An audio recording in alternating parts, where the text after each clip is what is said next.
Now here we take three different materials: insulators, semiconductor and conductor.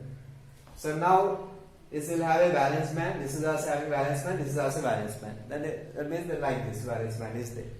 Now in case of insulators, what will happen? Valence band is here and there is a, if you take a conduction band, it is here. This is conduction band.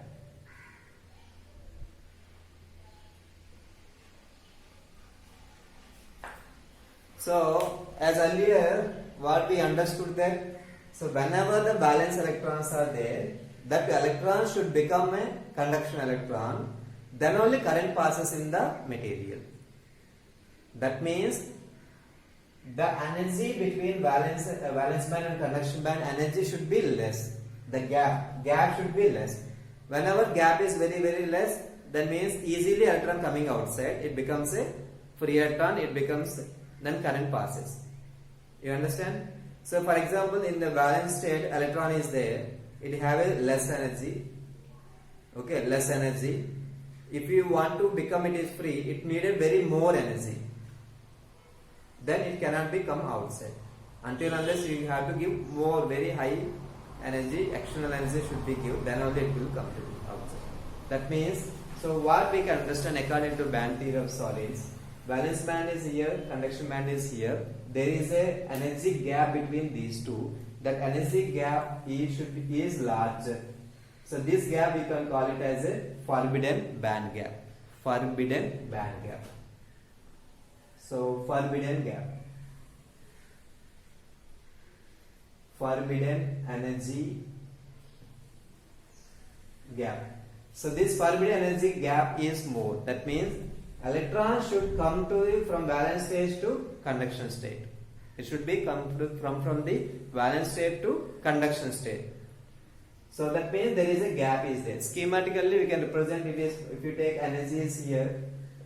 So for example, electron is valence band, in the valence band it should go to conduction band. That means that energy should be more.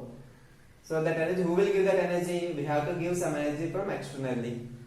Then electron will take that energy, it should go to conduction band, from that valence state to conduction state. Then current passes in the circuit. But in case of insulator, if you try to measure the energy bands, so what we understood, what we got, it is having the 6 electron volts. So 6 electron volts energy is needed. If you give that much of energy to the electron, then only that valence electron, valence electron becomes to the free electron, that means conduction electron. Then current passes in that material. So what is this energy? 6 electron volts is very high. Because at room temperature, what is the energy? 0.025 electron volt. So this value comes to the kBT. So this is at the energy at room temperature. At room temperature, energy is very there. This much is this one. That means 6 electron volts is it needed very high. That's where if you take a wood, their electrons are there, valence electrons are there, but those electrons should become to the conduction electron. We have to give more electricity. That means we have to apply high electric field so that can be possible to come out a conduction electron. Even though there is a less current will be flow in that material, because there is a large energy gap between the valence band and the conduction band. That is the reason for the insulator. Now, what for the conductors? If you take a metals, what for the conductors? According to free electron theory, free electrons are more. How free electrons are found? It is coming from the valence electron. The valence electrons, we need not apply any energy for that. Obviously, the metal will have itself is having the free electron. That means there is no gap between the valence state to conduction. That means what should have happened there? Always there is a conduction band and valence band should be overlapped. Conduction band. So there is energy gap. If I say this energy gap, forbidden gap E suffix E. For the case of conductors, it is 0. That means overlapping of valence state and conduction state energies. These two energies overlap means same. Whatever the valence electrons are there, that energy is same as the conduction. That means electrons easily becomes free electrons.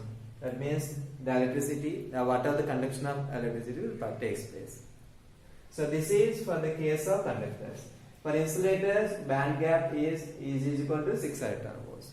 Now, if you take a semiconductors, what it is being saying that the band gap is less. That means it should be intermediate between the conductors and insulators. This band gap, if you take it here, Ag is equal to 1 electron volt. It is small. That means if you give small energy, then what are the electrons in valence state, then becomes into the conduction state. That means electrons should go from here to here. So if you give small amount of energy, these are called insulators. So that's where the resistivity of the wood is insulator. It is resistivity is very high, that means conductivity is very low because of the large band gap. Similarly, if you take a metal copper, the resistivity is very less because there is no the energy gap is there. So that means all valence electrons participate in the conduction, that the conduction electrons. For case of semiconductor, germanium, if you take silicon, you take, for those things the energy band gap is very less. For that we need a small amount of energy we have to give, then easily conduction will take place. So this is what the energy band diagram. Okay, so that means this is the picture, that means schematic energy band diagram for the metals, semiconductors and insulators. This is the diagram. So I hope you understand this thing.